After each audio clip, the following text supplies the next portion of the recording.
Hello, this is Storyteller Mitch. This is Nightwalker Part 2. The Trent living room was the setting for the strange meeting. It too had a high ceiling done in a light brown color.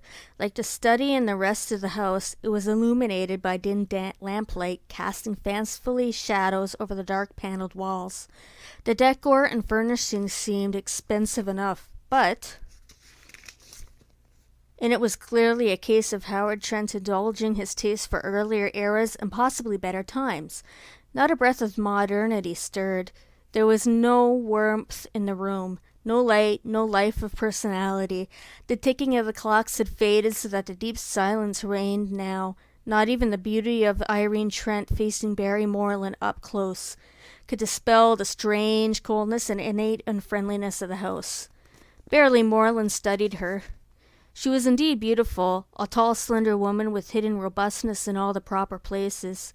Yet it was exquisite fineness of her face that held a man's interest.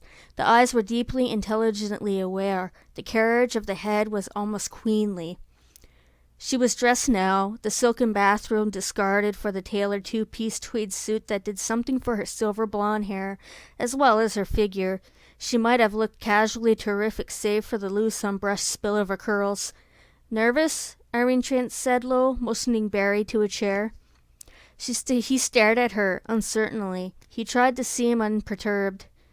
What could one make of a lovely woman like this, lost in the world of a blind man? He shook his head in an overly emphatic negative. She regarded him too coolly for one supposedly so harassed. "Why don't you sit down?" He felt badgered. "It's late."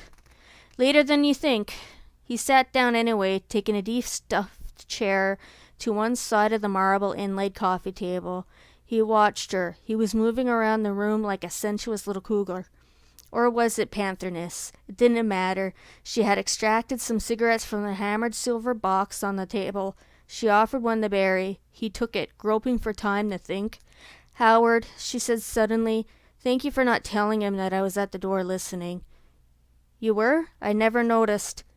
"I think you did, but that doesn't matter. My husband is a very sick man.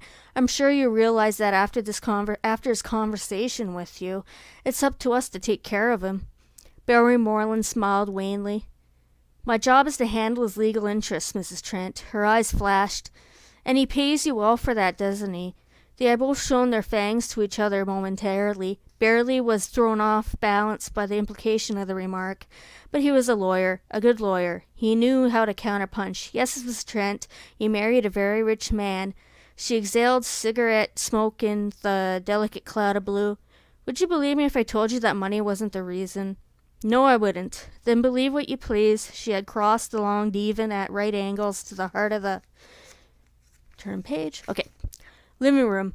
She sat down gracefully, conveying very little defeat and certainly nothing of resignation. A strong-willed female. Barry looked at her with fresh admiration. "You call yourself a lawyer," she said quietly, but there was an undercurrent of flaring outrage in her tone. "Where's your evidence, Mr. Moreland? Would you convict me of cheating on my husband just because I talk in my sleep?" He leaned over and stubbed out a cigarette in the ashtray stand set close to his chair.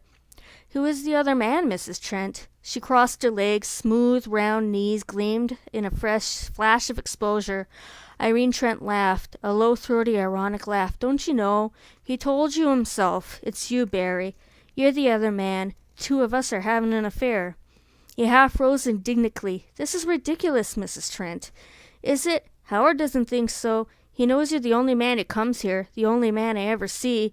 She was still amused, but raw sarcasm had come out in an open now. She glanced around at the old walls of the house, mockery curving her beautiful mouth. "Isn't it romantic? We're here, just two of us, right now, alone together, late at night." She looked at him and placed her tailored arms out like swings along the backrest of the divan, her dark eyes regarding him subtly. "Do you want to kiss me, darling?" Barry was embarrassed, shaken. Suddenly, his pinstripe suit was unbearably snug. He could appreciate that Irene Trent's sarcasm veiled a real troubled soul, but he was finding it harder and harder to even parry with her. She seemed to sense his dilemma and mercifully took him off the hook. I'm sorry, I couldn't help that, but can't you see? That's the way Howard thinks. Everything I do or say is under suspicion. Night and day he watches me like a hawk, even when I sleep. She had moved from the divan to the big windows, turning her back on him. She stood holding the thick heavy drapes on one side. Light from the street bathed her silvery blonde beauty in yet another mood. Barry stayed there where he was, reaching for a cigarette of his own. Barry, yes? Do you ever have any dreams? Of course. Why? He looked up to find her staring fixedly at him. The expression of her chiseled features had altered. He saw fear, doubt, and an almost childish anxiety to know a fact. Every night? He shrugged, a mite puzzled. Well, no, not every night. Well, I do. Night after night I've been dreaming of this young man, someone I don't know. Barry was more settled now. He grinned. An imaginary lover? Her eyes enlarged in that same curious frightened look again. What else could he be? He had no answer for that. She relinquished her hold on the heavy drapes, coming back to the center of the room. At first I never saw his face. At first? He prodded gently, the lawyer in him emerging from the enforced sleep. She nodded. One night last week, I dreamed that I saw him in my window staring at me. He smiled, and all at once I saw his face for the first time. The next night I dreamed again. He was standing in the street. I can almost swear he was actually there. Dreams can seem very real, Mrs. Trent. She gazed directly at him. You know, Barry, he does look a bit like you. He made himself smile. At least you and your husband agree on that point, Mrs. Trent. Irene. He looked at her, then at the watch strapped to his left wrist. If I can be of further help, Mrs. Trent, please let me know. Thanks, but it won't be necessary now. The moment held. He congratulated himself on having withdrawn beautifully, though he was somehow convinced he had lost some ground somewhere along the line. This beautiful wife of his most lucrative client could really spoil things. There was a thunderous, echoing explosion of sound, coming with startling abruptness from the direction of the hallway. Barry froze in complete bewilderment. Irene Trent smiled thinly and strode to the doorway. It's 12 o'clock, Barry, midnight in the Trent roost. So every beloved clock of my loving husband takes the time to synchronize and welcome in the new day. Still shaken, Barry allowed her to guide him out the doorway to the hall where the army of clocks chimed, tooted, cuckooed, and told the hour of the midnight. He felt his hat where he had left it, nodded goodnight to her, and moved out more than his casual speed through the front door. Irene Trent stood for a moment in the darkened hallway after he had finally gone for the night. The clocks had all calmed down with the mutual precision and synchronization. Then she crossed over the staircase. She was beginning to mount it with a slumping weariness in her shoulders, a weariness she had not shown Barry Moreland than when she glanced up. The expression on her face changed to one of fear. Tap, tap, tap. Howard Trent had loomed on the landing above, his blank face searching the hallway below. The low murmur of the clocks now returned to the normal unison of the tickling, whispered the message of time. Howard was tapping carefully down the staircase toward her. Were you restless, darling? He called in a loud, clear voice. She didn't move. Yes? Planning to go out? She guarded her tone carefully. At this hour, of course not. But you're dressed, she persisted, fully dressed, and wearing the favorite tailored outfit I like so much, the one you look so well in. She grasped in spite of herself. He had practically reached the level where she stood, halting just 2 steps above her. Are you wondering how I know that? Simple, he mocked. I heard you walking just now. You're wearing heels, and I can hear the rustling coarse sound of your tweed suit. You only have one tweed suit, my favorite. Blue, isn't it? You're very observant, Howard. It's only because I love you, darling. I'm interested in everything you do and everyone you see. She averted her head. Please, Howard, it's very late. I want to go to bed. Of course, my dear. You might as well. His blind smile was poisonous. I seem to have spoiled your plans for the evening. Plans? She echoed. I don't have any plans. The cane came up as he rested one hand on the banister. He leveled the cane at her like a pointer. But he did it, didn't he? Howard, please. She attempted to move around him and his cane, but he had somehow found her arm and held it tight. We both need our rest. The iron in his fingertips dug into her. Rest? How long do you think it's been since I've had any rest? Knowing that two of you are meeting behind my back. I don't know what you're talking about, she shouted, trying to twist away from him. Yes, you do. Who is he? The fingertips bit deeper. Tell me the truth. There is a man, isn't there? Isn't there? She had all she was going to take. She jerked her arm free of his vice grip. Her eyes blazed. Yes! Howard's face stiffened with the shock of the admission he had wanted to hear. Wanted not to hear. I do have a lover, she screamed. He comes to me every night. He holds me in his arms. He's young and handsome and tender. He's everything I've always wanted in a man. Everything you're not. The cane rose in a mad parabola of frenzy. Who is he? Tell me his name, Irene. I wish to God I could, she wailed fervently, her hatred diverted by the torment of the truth. But he has no name. He's just a dream. The cane trembled. You're lying. Only to myself, only in my sleep. I'm trying to pretend I lead a normal life with someone who loves me. Do you understand that, Howard? I know why my dreams seem so real.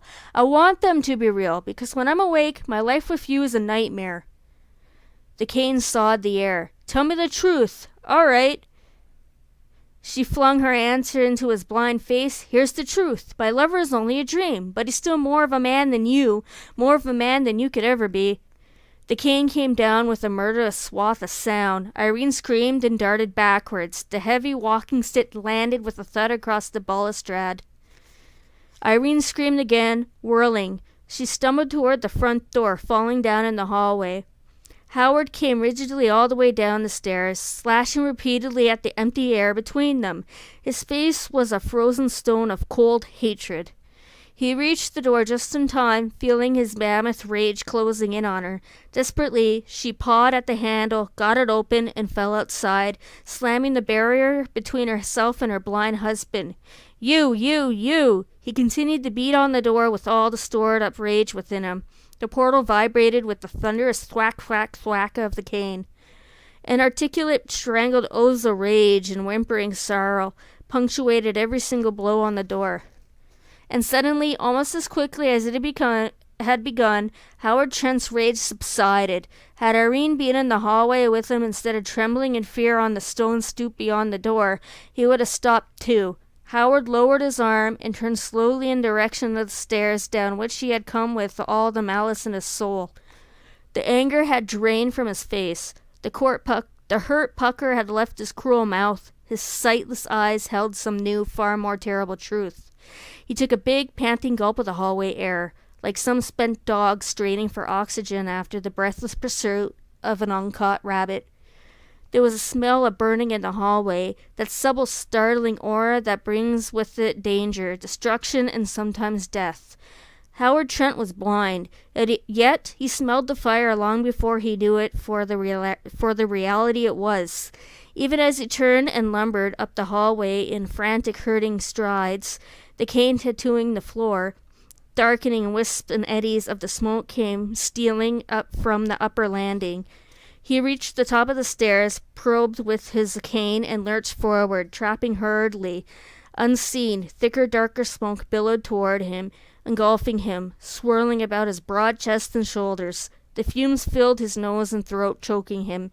He coughed hackingly, lowered his head, and tapped on. The steel door of the laboratory tilted outward, slightly ajar. This was the source of the trouble. Howard Trent pushed the portal further back and moved inside, the cane finding the way for him. The rising clouds of smoke began to rush upwards in strange, billowing spirals of darkness. He vanished into the laboratory, choking, grasping, staggering, but staying erect. Downstairs, Irene Trent had meekly re-entered the house, and meekly and cautiously she had heard her husband suddenly discontinue his vicious outburst and go slamming back up the hallway. Another of his black moods, another bad sight, but it would pass. There was nothing to do, she told herself, but see another bad night through and make the best of it again. And she was tired. She's so tired, and perhaps just a bit wistful and yearning for the dream lover who everyone found so impossible to believe. The devil take them, all of them. She nearly screamed again when she saw the awesome black cloud of smoke traveling swiftly down the staircase as if it had a mind and a purpose all on its own. But it was too late to scream. The smoke charged her lungs, her eyes, her nostrils with blinding speed, and the burning, stinging, stifling stench of burning things reached her 5 senses, making her whole body throb with fear of the unknown. And then the whole house seemed to shudder. From above there was a tremendous whoosh of sound, and an ear-shattering detonation. The world of the first floor tilted and flung upward and outward in a pinwheeling rocket of exploding destruction. Irene Trent mercifully fainted.